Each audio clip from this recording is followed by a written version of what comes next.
What's up, everybody? Greetings and salutations. Spencer Kite, your friendly neighborhood Spencer man, back here on SevereMMA's YouTube page with the final installment of the Fighters to Watch series for 2023.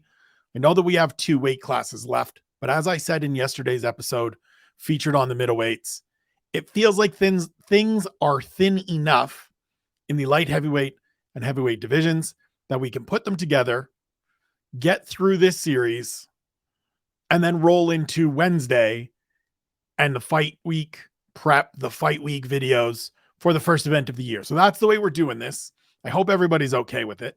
If you're not, I'm sorry. This is what's happening. There's no need to dedicate a day today and a day tomorrow to doing these 2 weight classes because they're the thinnest in terms of the number of athletes in each weight class and that we're going to discuss here in this space. But by no means does that mean that there aren't interesting athletes in both weight classes and people that are very much intriguing and fascinating with great matchups on the horizon potentially in each weight class. We'll get to it. We'll get started with the light heavyweights. As always, we remain in alphabetical order, and that means Magomed Ankalaev. 30 years old, 18-1-1 overall, 9-1-1 in the UFC. Coming off that split draw with Jan Blachowicz at UFC 282. He might be the best light heavyweight in the UFC, but we don't know. We can't say for sure one way or the other because things are just a mess at the top of the division right now. We'll go through all of it as we go. You know it by now if you're watching a video like this, but Yuri Prochazka vacated the title. Ankalaev fought Blachowicz at the end of last year. Split draw. Next week we have Glover Teixeira facing Jamal Hill for the belt. It's just a schmoz. It's just an absolute mess right now. But skill for skill, talent for talent, upside included in there, room to grow included in there, Ankalaev might be the best guy in the division. He needs to make a few adjustments. We saw him get beat up. We saw that lead leg get attacked and put him in a weird spot, right? Made him make some in-fight adjustments and decisions against Blachowicz. But I think he also showed that he's better than I thought he was. I think he showed that there's more to him than I thought there was. Because listen, to survive those and to figure out ways to navigate that and still be able to be really good over those final 2 rounds showed me something about Ankalaev that I hadn't seen and that I really enjoy seeing. So we'll see who he gets matched up with next. I don't think it'll be a rematch with Blachowicz. I don't think that's necessary. And so we'll see how things shake out in Brazil in a couple of weeks and then what happens with Ankalaev. Which brings us to Jan Blachowicz. 40 years old at the end of February, 29, 9-1 overall, 12-6-1 in the UFC. Split draw with Ankalaev, as I just said, had him in a bad spot at one point, right? Had Ankalaev hurt in those second and third rounds with those leg kicks. I don't know if I want to say he gave it away, but he failed to capitalize. And one of the things that I thought of coming out of that fight was that maybe Jan Blachowicz is starting to slide out of contention a little bit. Maybe he's not quite the A+ tier of fighter anymore. And I don't mean that disparagingly. He's 40 at the end of February. Everybody, Father Time catches up with everybody and everybody starts to slide. But he's 1-1-1 in his last 3. The win was in a fight where Alexander Rakic got hurt. And now, yes, you can say Jan Blachowicz is attacking the legs and that causes pressure on the legs and things like that. But it wasn't he hasn't had a decisive finish and a decisive performance since he won the title a couple of years ago. That could just be similar to his early UFC struggles where he's just going through a lull and next time out, he looks terrific. But I don't know if that's the case. And so Blachowicz is in that position where it's important to see who comes next, when that fight is, and how that fight looks before I make my final decision. Right now, he is still a contender. He is still in the championship conversation. There's a few different names that you can bandy about and put together to make one of these fights. He's in there, but let's see what happens next time out. Brings us to Paul Craig, 36 years old, 16-5-1 overall, 8-5-1 in the UFC. He's absolutely a specialist, phenomenal on the ground. But when he can't get you there, he's kind of fucked. We saw that in the fight with Volkan Ozdemir, which was his last fight in London in July. He's facing Johnny Walker next week in Brazil, and that one is going to be really the decider for me.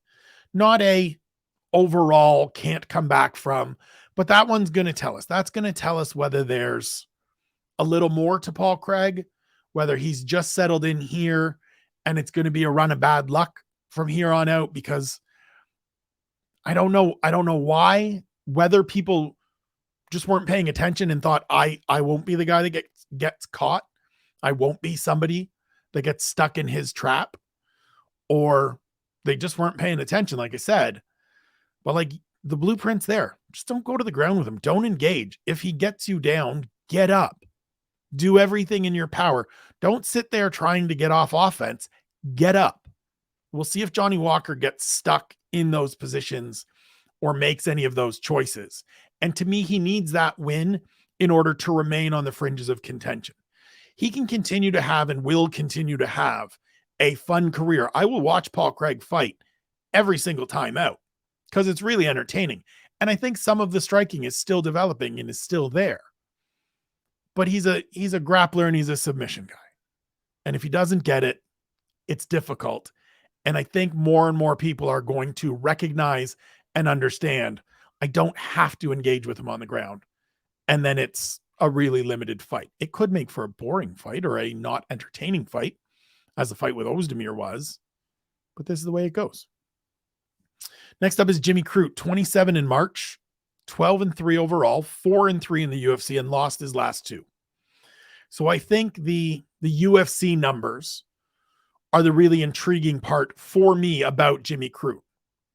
The upside is there. We've seen it. There's loads of power, got some good finishing instincts, has beaten some good fighters. But there's also some holes and some weak points and some things that he surely needs to work on, fix up, have dealt with during this time off, coming back from this knee injury. So he hasn't fought since the fight with Anthony Smith, where he suffered the drop foot and got stopped essentially at the end of the first round. He is fighting Alonzo Menifield at UFC 284 in Perth. That will be a good test. Historically, it's a fight Jimmy Crute wins. Menifield is still improving, but a sort of limited and established fighter. Big power certainly can catch you, certainly can put you out if you give him the opportunity. But in terms of the completeness of his skill set, Jimmy Crute has more weapons. If he wins that one, it reestablishes the baseline. It reestablishes where the floor sits. And then we just get into seeing where the ceiling is. Because if he can dial it in, if he can close up some of those holes, there's top 5 upside here. Because he's got power, he's got skills, he's good on the ground. Bit of a brute, as the name implies. So we'll see. Brings me to Jamal Hill, 31 years old, 11-1 with 1 no contest overall, 5-1 with that no contest in the UFC. He is on a 3-fight winning streak. He is fighting Glover Teixeira next week at UFC 283 for the vacant title. Hill's one of those guys that I'm just not sure about, truthfully. Excuse me. A little bit of a frog in my throat there. Here's what I mean when I say I'm not sure about him. I know he has power. I know he is confident. I know he is very good coming forward. What else is there? Now, he's done extremely well being a guy that has power, that comes forward, that pressures, that throws hands. But in his fight against Thiago Santos, we saw a little bit more hesitancy, understanding the dangers coming his way. We're going to see what the fight with Glover looks like, because Glover Teixeira is not a dude that you want to just go out there walking down like nothing bad is coming your way. Lots of bad is coming your way. So this to me is a huge fight. And I know Shawnee has been all about Jamal Hill from the get-go, and I'm happy for him that his guy is fighting for the title. But I want to see something. I want to see more than just the guy that's able to go out there and put somebody out either quickly as he has prior to the Thiago Santos fight, or against an opponent that A, is diminishing as Thiago Santos is. And I don't say that disparagingly or, knocking Thiago Santos. He is just an older fighter that is in decline. It happens to everybody. And B, is a fighter that isn't throwing much anymore. So he is a guy that you can walk down and you can put into bad spots along the fence. Glover Teixeira thus far hasn't shown to be that guy. So let's see what happens in Brazil. Let's see what happens in Rio.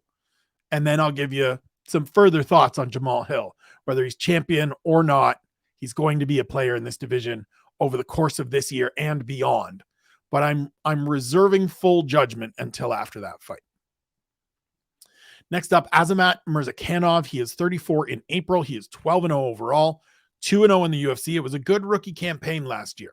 Came off of the Contender Series in 2021.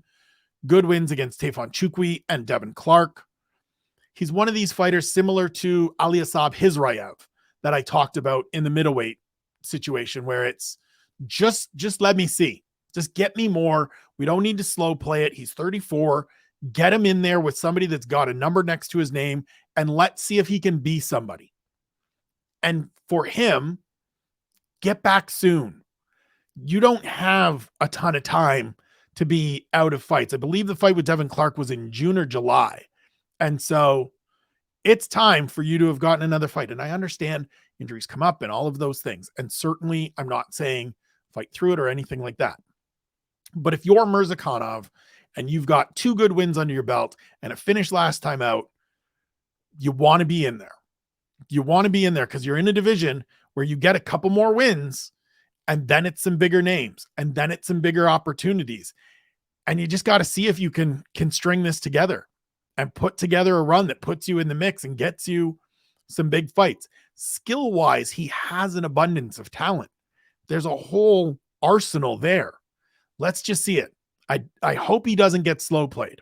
I hope he gets a recognizable name. I hope he gets somebody that is a good test in his first fight of 2023. I hope that comes in the first half of the year. I want to see more of him. Next up, Kennedy Nzechukwu, 30 years old, 11-3 overall, 5-3 in the UFC, 2-fight winning streak. And he might be putting it together, might be becoming the best version of himself. Kennedy is somebody that went through the Contender Series program, fought there twice, won both times, finally got in on the second win. Big power, still learning. He's a bit of a slow starter at times. He is a guy that started at no skills in terms of martial arts and has been built into a UFC fighter by Saif Saud and the crew at Fortis MMA. And I think he is someone, and look, I will declare this here. I'm certainly biased when it comes to Kennedy in terms of my assessment of him, because I've spoken to him a number of times. I like him. He's a good kid. And I feel for him for everything that he has gone through in life and is going through in life with his mother's health situation, suffering from ALS, being her primary caregiver. But if you look even just from a unbiased observer perspective, you have to like the last 2 fights of last year. First fight, drops a split decision to Nick Negumereanu. Close fight, competitive fight, kind of just a nothing really fight. Comes back after that and gets 2 good wins, gets Carl Roberson out of there, and then gets Iwan Kutilaba out of there as well. And they're just good performances. They're just the kind of fights that you need to see from this kid if he is actually going to put it together. I took a lot of positives away from it. I look forward to seeing who he faces in his first fight of this year and if he can continue moving forward. Because on a measurement standpoint, on a measurable standpoint, he's got a bunch of stuff that you like. Big and tall, great big long reach, big long legs, lots of power, throws elbows in there too, can be mean when he wants to be. And so if he can find that switch of the be mean the minute I get in that cage, he could have some success and could be an interesting figure to follow this year. As could Tyson Pedro, who is still surprisingly only 31 years old, 9-3 overall, 5-3 in the UFC, 2-0 last year after many years off with injuries. And while some people will be quick to say, yeah, but who did he beat? Fine, I agree. Ike Villanueva and Harry Hunsucker are not marquee wins by any stretch. But when you've been out for almost 4 years, I want to see you get a couple layups. I want to see you get a couple, just get the feet wet again, performances. He showed out in those fights, looked great, did exactly what he needed to do. First round finishes in each, dominant performances. He's got big power, a big personality, just needs to put it all together. He could very well be the Tai Tuivasa of light heavyweight, and they are brothers-in-law and business partners, and well, with the Drink West beer brand and things like that. He's just one of these gregarious, magnetic personalities that you want to see him in there. He's had some opportunities against good names early in his career when he was still really green. If he's another one of these guys that if he's putting it together, and we only know that once we see him tested, could be dangerous. There's a lot of skill and a lot of power there with Tyson Pedro. And it's going to be really intriguing to see who he gets first in 2023. Brings us to the now former champion, Yuri Prochazka, 30 years old, former champ, as I just said, 3-0 in the UFC. He vacated the title due to a shoulder injury, has had surgery, and it's unlikely he fights this year, given the way, and I haven't heard actual reports from Prochazka about the diagnosis, the procedure, and the timetable for his return. But I would say it's unlikely that he fights this year, given what we have heard in terms of the severity of it. He's super dangerous.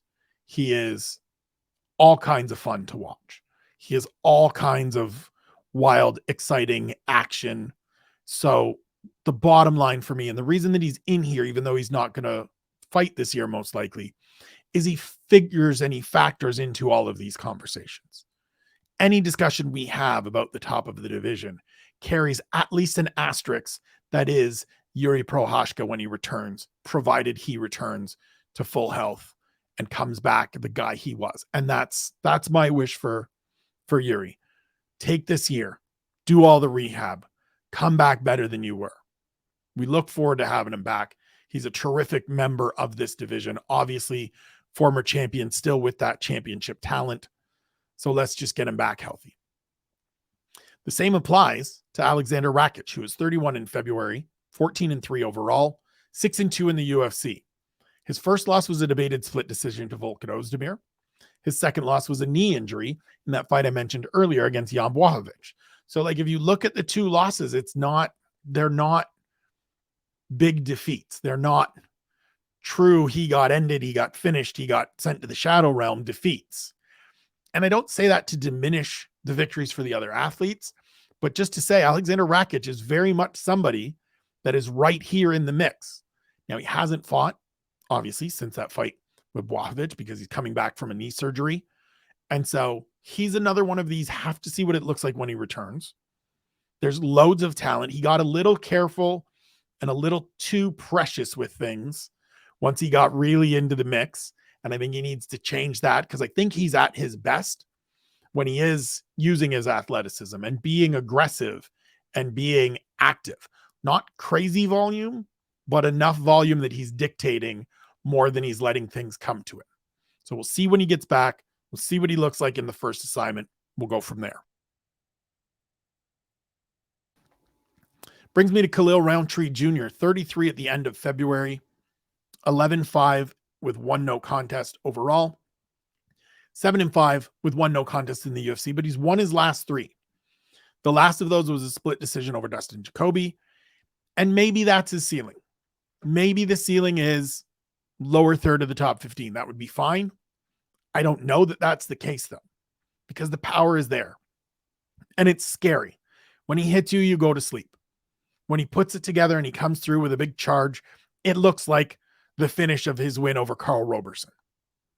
There's some nastiness and some meanness to Khalil Roundtree when he wants there to be. The thing that has limited him, in my opinion, thus far, is the output and just the ability to get out there and get into his things and get throwing and be aggressive. It waxes and wanes for Khalil in these fights. We've seen it. I've talked to him before most of these fights.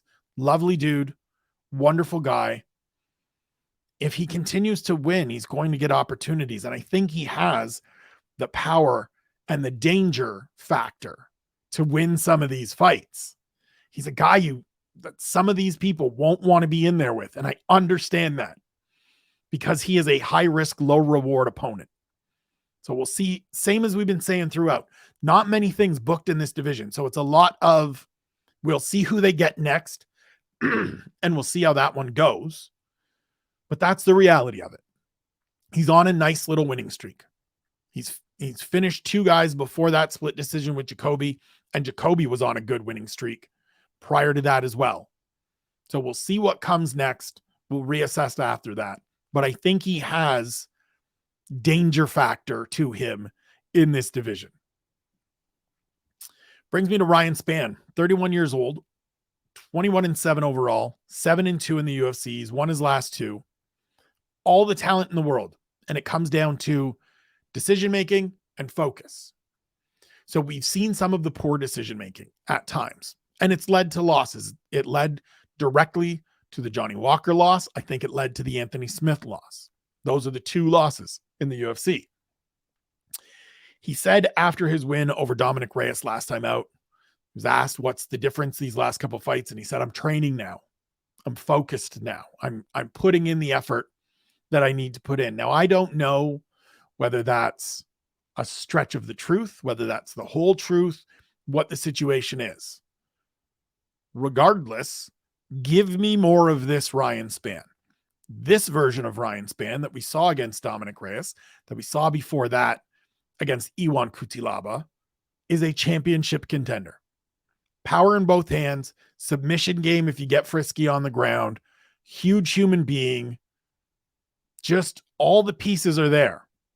He fights Nikita Krylov on February 25th, and he needs to shine there. If he gets a win there, he's facing somebody in that upper tier, in that upper echelon of the group. And because he's already faced a couple of these guys, that takes their names out of the mix. So he could be facing a Jan Błachowicz, a Magomed Ankalaev, the loser of the title fight in a couple of weeks' time. If he goes out and makes it 3 straight at the end of February, he's in there with somebody important, and then he's not very far off from fighting for a championship. Super intriguing. He is my dark horse in this division this year. I'm sure there are odds on who ends the year as light heavyweight champion.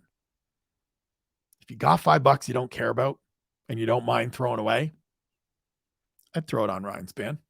Thank me later.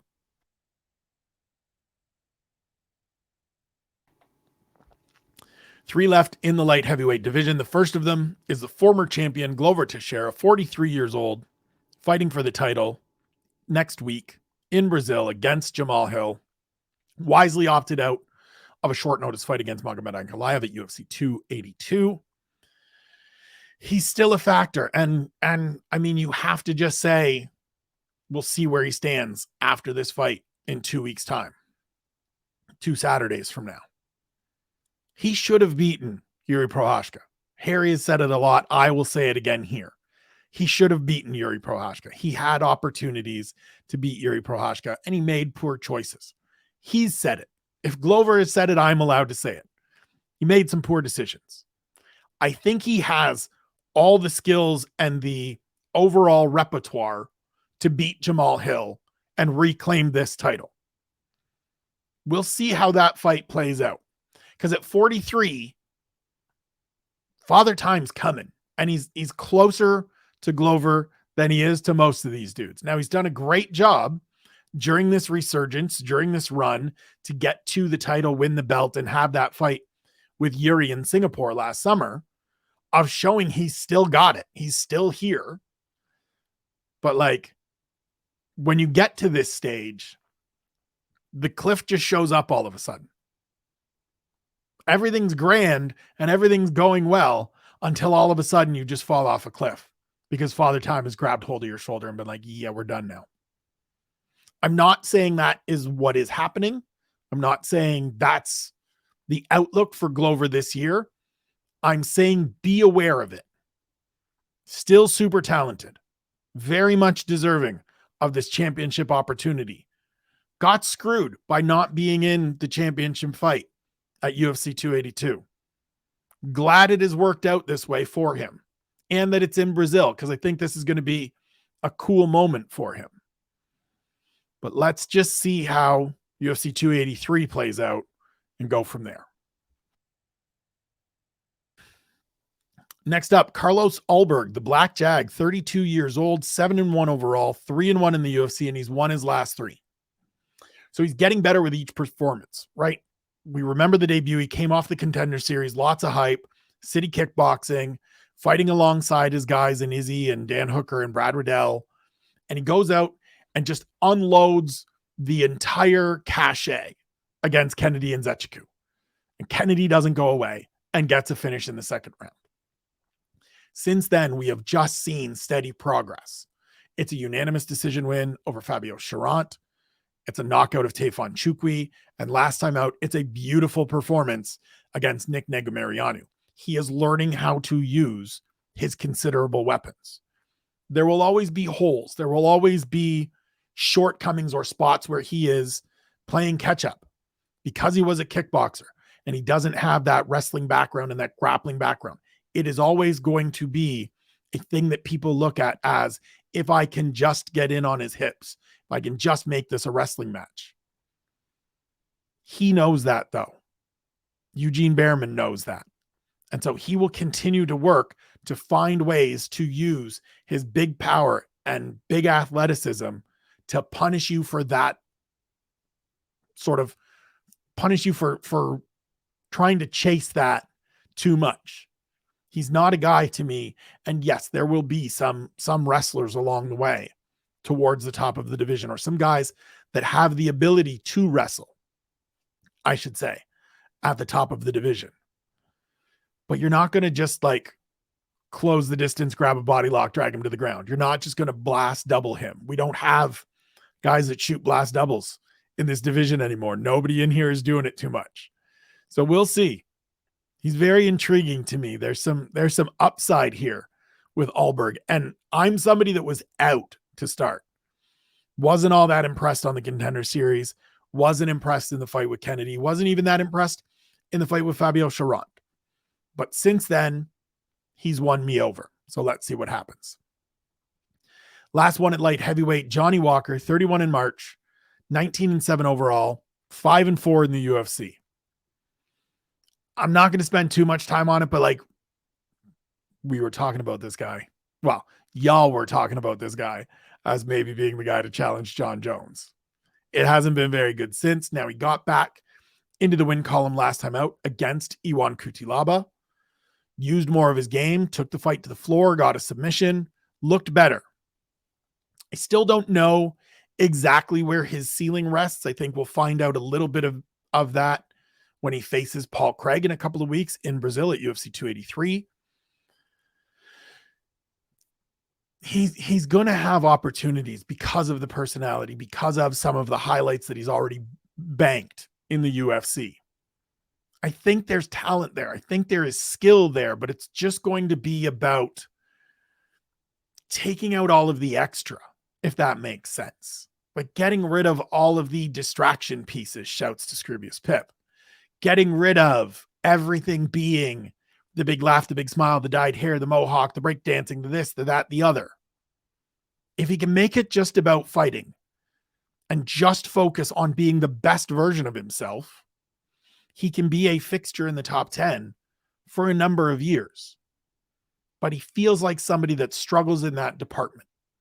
And if he does, there are going to be guys that continue to beat him and show some of those holes in his game that we weren't really paying attention to at the start of his UFC career.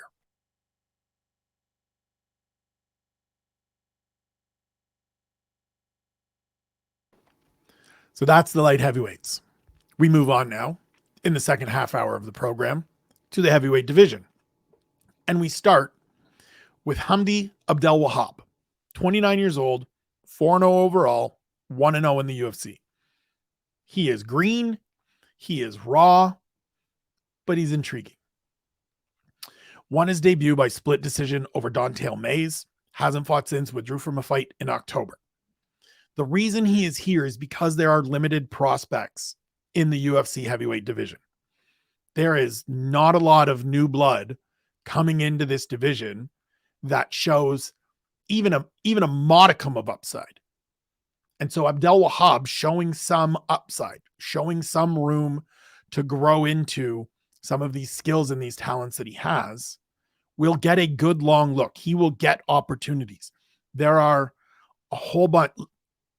We talked about it a lot on the preview show and on the takeaways and on everything that I put together throughout fight weeks. He will be one of those guys that is fighting in the middle of fight night events, middle of the main card of fight night events, I should say, against Jake Collier and Chase Sherman and Jared Vandera and that group of people. Similar to, we're actually bookending the heavyweights with two people that will be in that group. One has already been in there, and the other will get there.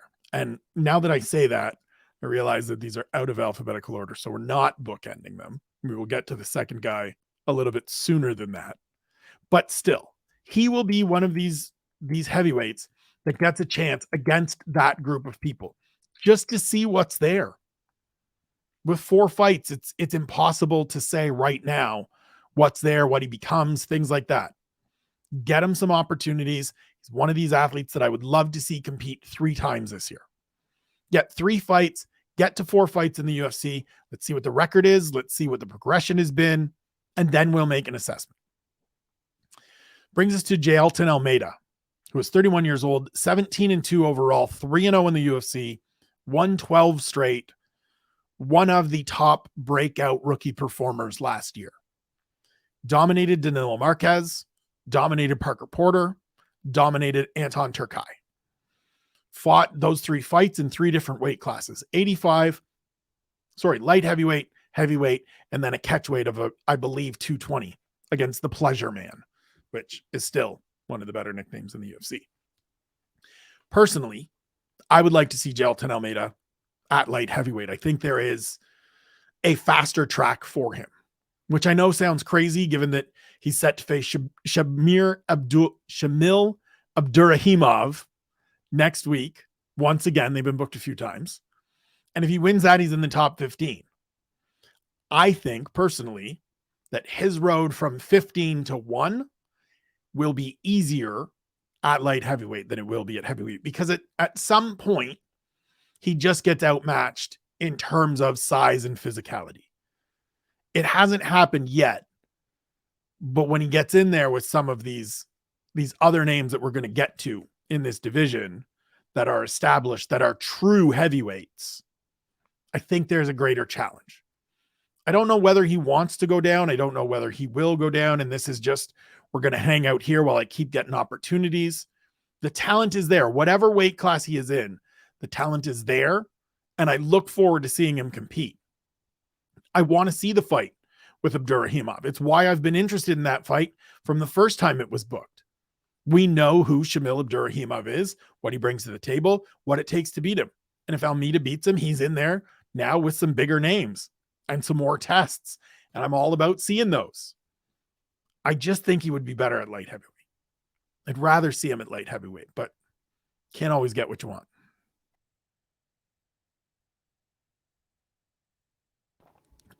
Next up, Tom Aspinall turns 30 in April, 12-3 overall, 5-1 in the UFC. Coming off the knee injury in July in his fight in London against Curtis Blades. No real timeline yet. I know Tom has spoken a little bit lately about maybe I can get on that card in London in March. Listen, this is just me speaking. I don't want to see it. I don't think there's any reason for Tom to try to rush back. I don't think he's lost his position by any means. I don't think he's at risk of anything. He got hurt. It was a freak injury. Get healthy. I actually would like to see him take a little step back when he returns.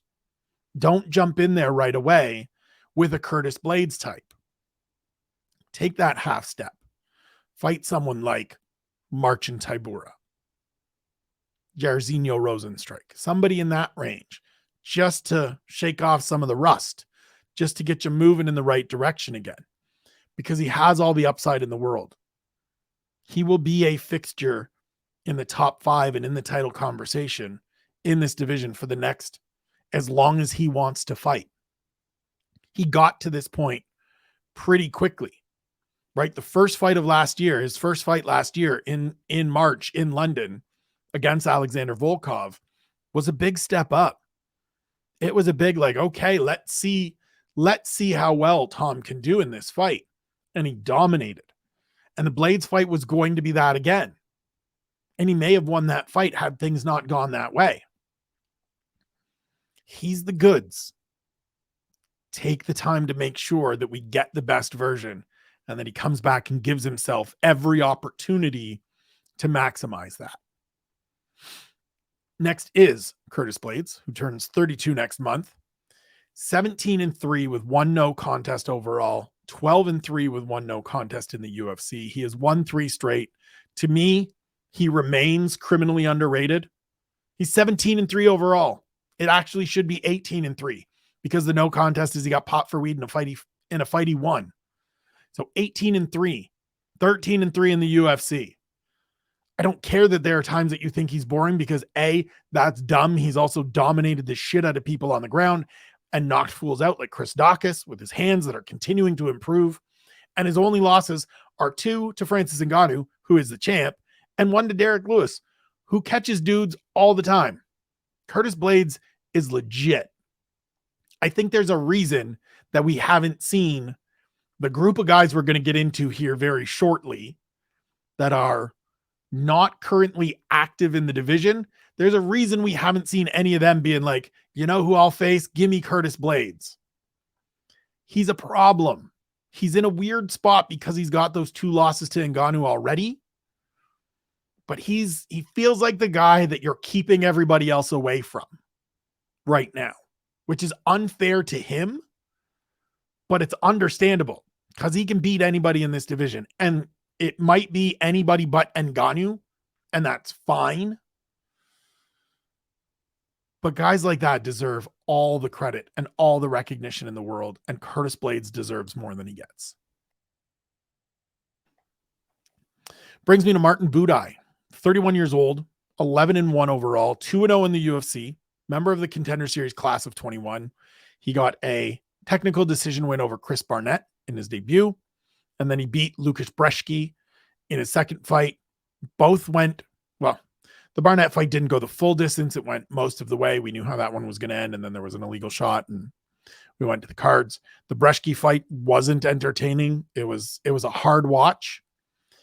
Buday, the reason he's here is because he's somebody that has good size, good record, and feels to me like a guy that could develop. He's figured out I'm a great, big, strong human being, and that means I can use my physicality to control you against the fence, which means I can use knees and dirty boxing and all of those things. Good base, good starting point. Let's see what he can add on to it. This year for me is going to be a score him based on what he adds on. If his first fight is just the same as the Lukasz Brzeski fight, he gets ejected from this list real quickly because he should be adding pieces on. If he does, I think he can move forward. If he doesn't, he stays put. Next up is Waldo Cortez Acosta. I screw it up every time. I get too far ahead of myself. I got to learn to slow down a little bit. He is the other guy I was talking about in terms of alongside Hamdi Abdel Wahab as somebody that will continue to be on the main card of fight night events. We've already seen him there twice, 2-0 in the UFC, 9-0 overall, 31 years old, Contender Series last year, and already grabbed 2 fights in the UFC. So he's going to get more opportunities, and that's great because that's what we need to see. We just need to see if he can develop into something. We just need to see what more is there. Now, the answer is that probably not a lot more than what we've seen. It's probably limited to what we get right now, which is a good first round where he's throwing smoke, and then 2 rounds where the speed has come off the fastball a little bit, and he's good enough to get by against the Jake Colliers and Chase Shermans and Jared Van Deres of the world. at some point that guy's going to run into somebody. And it's going to be someone in that Marcin Tybura, Alexander Romanov group that just gets him out of there. And we go, okay, we learned the ceiling. That's where the ceiling sits. But for now, because he's undefeated, because he got 2 quick opportunities, he stays on the list. We see what happens. We go from there.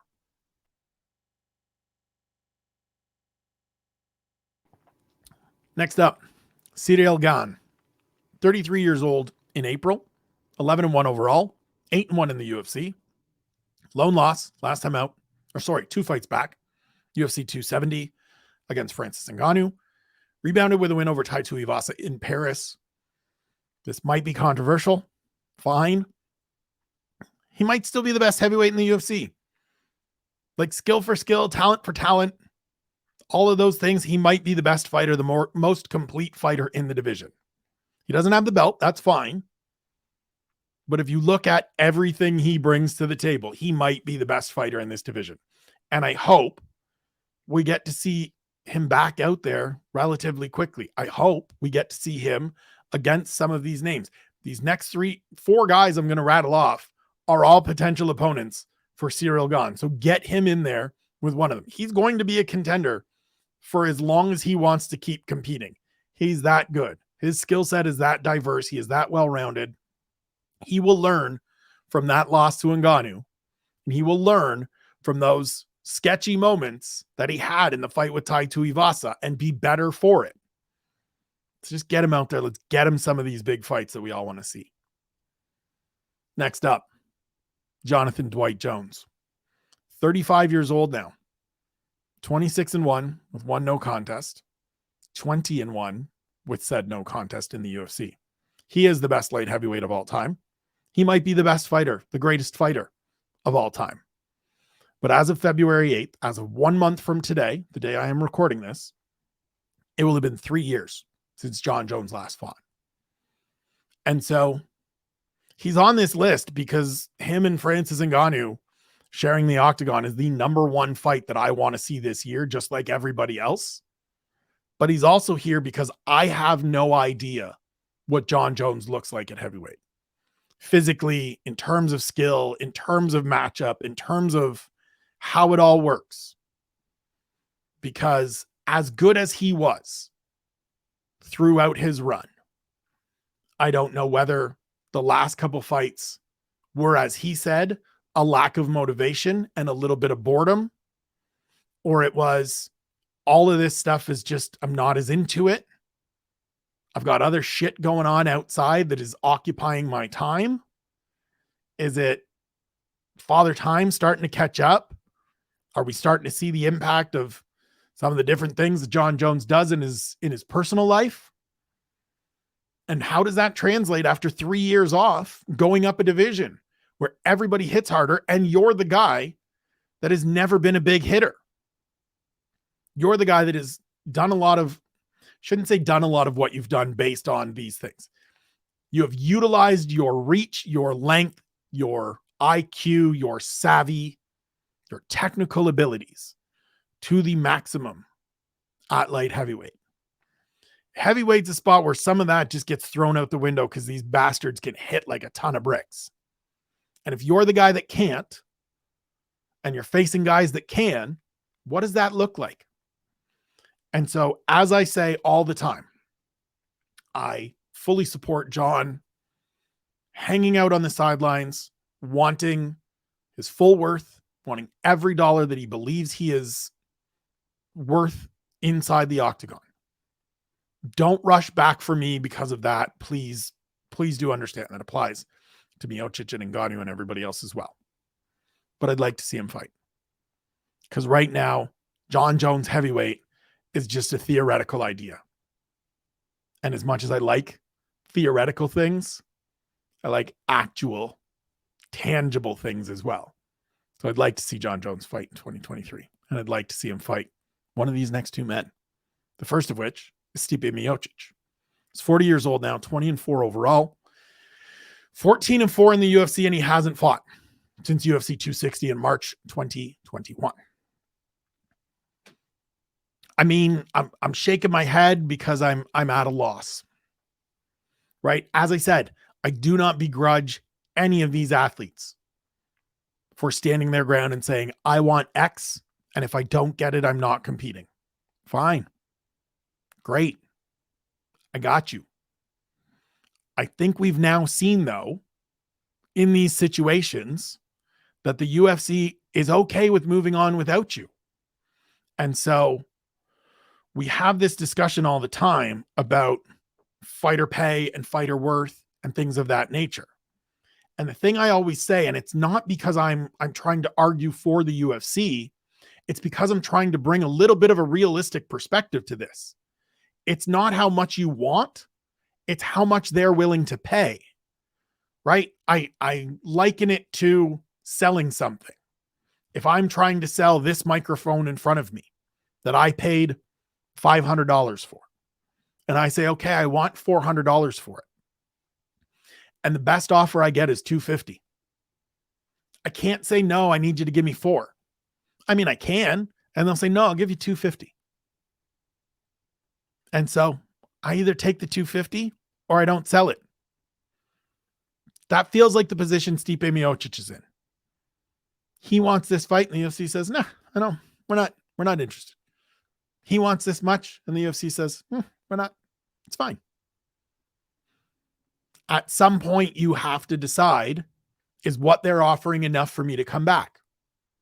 Whether that's financial, whether that's the opportunity, that's for Stipe to decide. And if he decides, nope, I'm never coming back, and the last we saw him was UFC 260, I wish him well.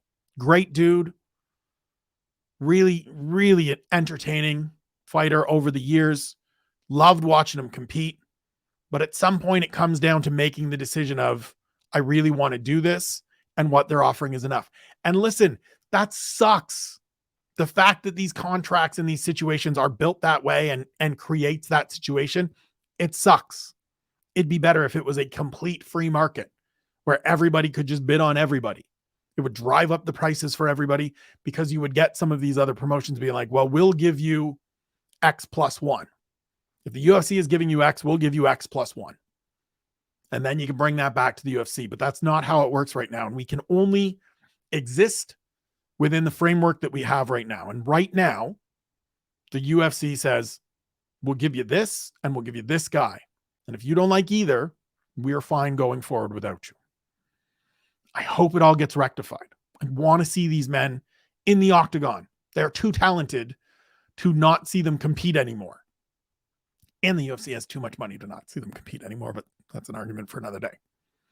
Hope it happens. Brings me to Francis Ngannou, 36 years old, 17-3 overall, 12-2 in the UFC, won 6 straight. Currently the heavyweight champion, but we're also not sure where he stands because of the contractual situation. So he fought at UFC 270, defeats Cyril Gane, has knee surgery, is dealing with that recovery. We're not sure if he's a free agent, what the situation is. That will all start to come out over the next few weeks as we get more information. He's a scary son of a bitch. Really is. And he's still developing too, which is really, really the scary part, right? We saw in that last fight against Cyril Gane that he's learning how to wrestle, both offensively and defensively, and can use it as part of his arsenal and his weaponry. So he's already the scariest man to stand and trade with, and now he might be able to just take you down when he wants to and smash you on the ground where you can't smash back as well. Really scary prospect. Need to get him back in the octagon. I think we talked about this both on the takeaways and on the State of the UFC address with Shawnee. I think there is some resolution. I think the UFC recognizes the need and the value of having Francis Ngannou on the roster, active, fighting. I think it gets sorted out. I hope it gets sorted out. Because between he, Jones, Cyril Gane, Tom Aspinall when he's healthy, Stipe Miocic, this is the best the heavyweight division has been in a while. And I don't want to see it wasted over what I consider trivial stuff. And look, trivial stuff, all responsibility on the promotion. They're the ones that are going to be choosing. When I said that it comes down to these guys making choices, it absolutely does. But the UFC is also the one deciding what number they put in front of them. This is a two-way street. It is a mutually beneficial partnership that needs to happen here. I hope both sides can figure it out for all of those guys, because the heavyweight division would be amazing with those three guys back, with Aspinall, with Blades, with Gane, and with this guy, Sergey Pavlovich. 30 years old, 17-1 overall, 5-1 in the UFC, won his last 5. The one loss is Alistair Overeem in Beijing, first fight in his UFC career, like just the epitome of thrown to the wolves. And he's looked great since. 3-0 last year, 3 first-round finishes, just scary. The way he ran through Tai Tuivasa, I picked Tai. I wondered why Tai was an underdog. And in less than a minute, Sergey Pavlovich was like, here, Spencer, here's why Tai was an underdog. I'm scary as Christ. He's the most interesting name in the division to me beyond sort of those 3 that I just went through, because we don't know the ceiling yet. Like, I don't look at that Alistair Overeem fight and say that's the ceiling. I say that's a young kid coming into the UFC and getting thrown in there with one of the most experienced heavyweights in the world. So let's get him a fight against Curtis Blades or Cyril Gane or somebody in that range, somebody in that upper tier, and find out where the ceiling sits, because he's got scary power. He's patient with it, which was really impressive in the Tai Tuivasa fight. Took his time, found the right shots. Super interesting. God, the heavyweight division can be amazing this year. Please, UFC, please, athletes, figure this all out. We want a thriving, robust heavyweight division. It's right there for us. I hope we see it. Next up, 3 to go. Alexander Romanov, 32 years old, 16-1 overall, 5-1 in the UFC, but coming off his first loss, was beaten by Marcin Tybura. He is a specialist in the Paul Craig vein, right? Not 100% the Paul Craig vein, because there's a little bit more striking, but he is very much a grappler first and foremost, and wants to get you to the ground, where he either submits you or uses the ground and pound to get you out of there. Conditioning is the issue right now. We saw in that fight with Tybura, he's got a great first 5 minutes. Everything after that is a question mark. And it can't be that way if you want to move forward in this division. It just can't. These aren't like the days of, especially where he's at now, right? He got through the, like, I can get through some of this stuff if I just need to gut it out, which he never did, because he was able to finish guys. But when you get in there with Tybura, who's experienced, who's done a lot of good things, you're not going to get him out of there in the first round. You didn't. You got to have plan B. You got to have energy reserves. He didn't. Let's see when he comes back, whenever that is, whoever that is against, if he's addressed that issue. Because the skill set is there and it's intriguing. The ability to finish the way he has, the ground and pound that he brings to the octagon, the movement that he has, some of the athleticism that he possesses. Really impressive. But you got to get that conditioning figured out. Next up is Sergey Spivak, my guy. 28 later this month. 15-3 overall, 6-3 in the UFC, 1-2 straight, and is 5-1 over his last 6, with the loss being to Tom Aspinall. Sean and I had a good disagreement early last year on one of the preview shows about Sergey Spivak. He gave it the hairy swipe, which is, I don't want to talk about it. And I said, look, this is a kid that's only 27 last year, and he's coming together. He's putting together some good wins. And if he gets another one here, then maybe this and maybe that.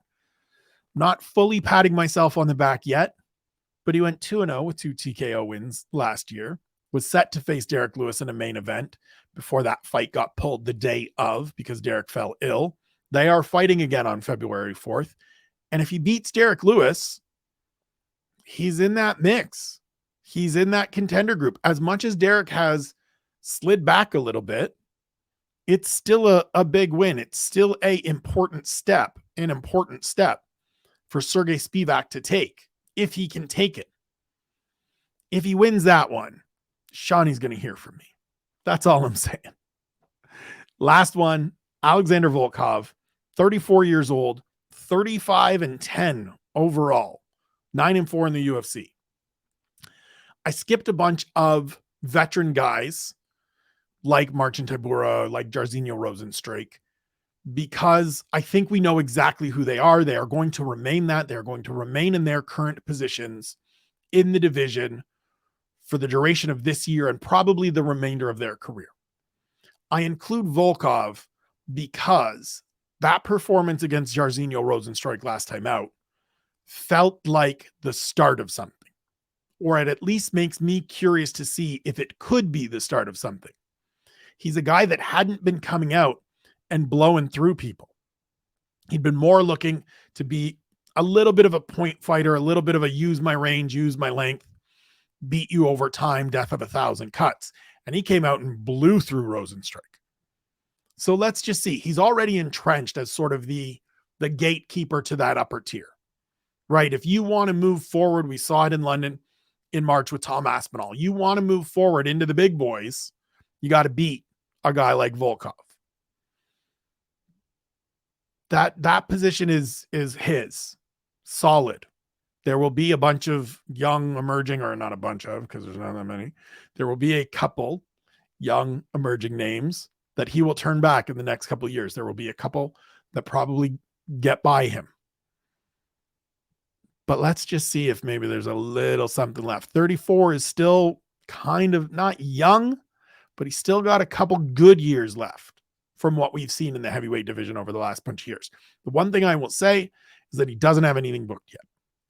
And so that's always a little bit surprising. There's not a ton of fights made in this division. It can fill up and get booked up very quickly once some of these dominoes fall. I think we'll see a real rush of matchmaking. I think that's going to come down to those big names getting lined up first. I said it throughout. I made the plea. God, I hope they get signed and figured out and put together, because this division can be interesting this year. There can be some really big fights, some really entertaining fights that set us up for a couple years of a really thriving heavyweight division. And as much as I love the lighter weight classes, as much as I respect the hell out of every division, there is truth to the saying and the talking point of combat sports are always at their best and draw the most intrigue when the heavyweight division is thriving. That applies to MMA. That applies to boxing. If the UFC can get it going, there are opportunities here to really make a statement and have some huge fights this year that really draw eyeballs and really bring a lot of people in. I hope we see it. I also hope that you have enjoyed this series. It is my first year doing it here at SevereMMA, my first year doing it on video. It was a lot of fun for me. I've learned a couple things, like I need to start doing my prep a little earlier in the year rather than just diving into it the day before each of these shows. It's been a good time. I said it off the top of the series. This is the thing I like the most, thing I like to do each year the most, because this is my passion put out for you. I hope there have been some names along the way that really stood out for you, that I convinced you to pay attention to. I hope they have some success. So you think you recognize that I know what I'm talking about, or at least I trick you into thinking that I know what I'm talking about. Excuse me. It's been a blast. There's been a lot of fun. It's been 7 or 8 hours worth of content, which has been cool to make and cool to put out, cool for you to consume. So I really appreciate it. Support all the guys that contribute to SevereMMA. Find them on Twitter, follow them, like their stuff, read their stuff, consume their stuff. Sign up for the Patreon, SevereMMA.com/pints. It is well worth the $5 that it will cost you. Follow me on Twitter @SpencerKite. It's UFC Fight Week for the first time in 2023. So I will be back on Wednesday with one question for every fight. We'll go through the first event of the year and we'll just get this ball rolling. It's going to be a good year. I'm positive. I'm hopeful. I hope you enjoyed this. It's been fun. Thank you for watching. Be good to yourselves. Be good to one another. We love you. We appreciate you.